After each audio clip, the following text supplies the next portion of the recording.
నమస్తే, నేను మీ రెడ్డి శ్రీనివాస్. అరే బల్కా సుమాన్, నీవేమనుకుంటున్నావు? నీ ఆలోచన ఏంది? ప్రశాంతంగా ఉన్న ఈ తెలంగాణని మళ్ళీ ఏదో మాయ చేసి తెలంగాణ ఉద్యమంలో ఏ విధంగా అయితే ఉస్మాన్ యూనివర్సిటీ కానీ కాకతీయ యూనివర్సిటీ కానీ బీఆర్ఎస్లో పనిచేసిన అనేక మంది విద్యార్థుల జీవితాలతో ఏ విధంగా ఆడుకున్నావో, ఉస్మాన్ యూనివర్సిటీ సాక్షిగా అనేక మందిని తెలంగాణ ఉద్యమం పేరు చేసి చంపిన చరిత్ర నీది.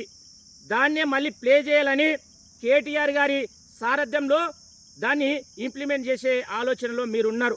ఓకే, దాన్ని మేము ఎదుర్కొంటాం.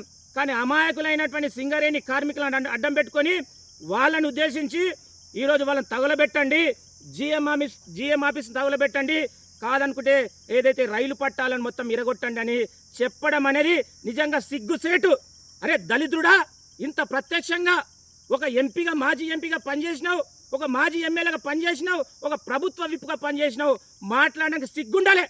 ఒక అనామకుండ్లక, ఓ బర్లకాడికి ఎడ్లకాడికి పోయేటోళ్ళక మాట్లాడుతున్నావు, ఒక పిహెచ్డి స్కాలర్ అని చెప్పుకుంటున్నావు. అరే దళితుడా, ఏదైనా ప్రజాస్వామ్యబద్ధంలో కొట్లాడే హక్కు ఈరోజు భారత రాజ్యాంగం కలిగించింది.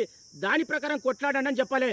ఈరోజు తగులబెట్టాడని అని చెప్తున్నావు, రైలు పట్టాలు మొత్తం ఇరగొట్టాడని చెప్తున్నాం. అందుకే తెలంగాణలో ఉన్నటువంటి ఈ ప్రశాంతతను దెబ్బతీయాలని కేటీఆర్ గారి నాయకత్వంలో ఈ బల్కా సుమన్ అనే సన్నాసి చేస్తున్న ఈ ప్రయత్నాలకు ఏదైతే హోంశాఖ మంత్రి గౌరవనీయులు పెద్దలు ఈ రాష్ట్ర ముఖ్యమంత్రి రేవంత్ రెడ్డి గారు తక్షణమే సుమోటగా వాని మీద కేసు నమోదు చేయాల్సిన విజ్ఞప్తి చేస్తున్నాం. అదేవిధంగా ఈ రాష్ట్ర డీజీపీ గారికి దాన్ని రిక్వెస్ట్ చేస్తున్నాం.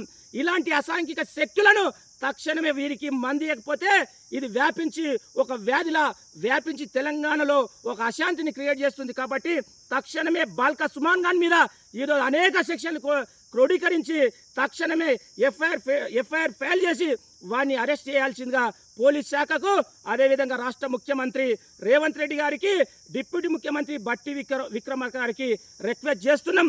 అరే బాల్కా సుమాన్, నీకు దమ్ముంటే కొట్లాడొచ్చి దానికి సమాధానం ఇవ్వడానికి మేము యువజన కాంగ్రెస్ నాయకులుగా, అదేవిధంగా ఉస్మానియా విద్యార్థి నాయకులుగా సిద్ధంగా ఉన్నాం. ఆ విధంగా దానికి దమ్ము ధైర్యం ఉంటే డైరెక్టెడ్ కొట్లాడు మా దగ్గర. ఈరోజు అమాయక సింగరేణి ప్రజలను రెచ్చగొడితే బిడ్డ వాళ్ళే తిరుగుబాటు చేస్తారు. ఈరోజు సింగరేణి ప్రజలకు ఏం చేస్తుందో ఈరోజు వాళ్ళకి తెలుసు. వాళ్ళు ప్రజాస్వామ్యబద్ధంలో కొట్లాడుతున్నారు. వారు హక్కుల కోసం కొట్లాడినప్పుడు న్యాయంగా కొట్లాడతారు. నీలాంటి చిల్లరగాళ్ళు చెప్పిన మాటలు వారు నమ్మరని విశ్వసిస్తూ ఇప్పటికైనా దయచేసి పోలీస్ శాఖ వీని మీద తక్షణమే సుమోటోగా కేసు నమోదు చేయాల్సిందిగా విజ్ఞప్తి చేస్తున్నాను.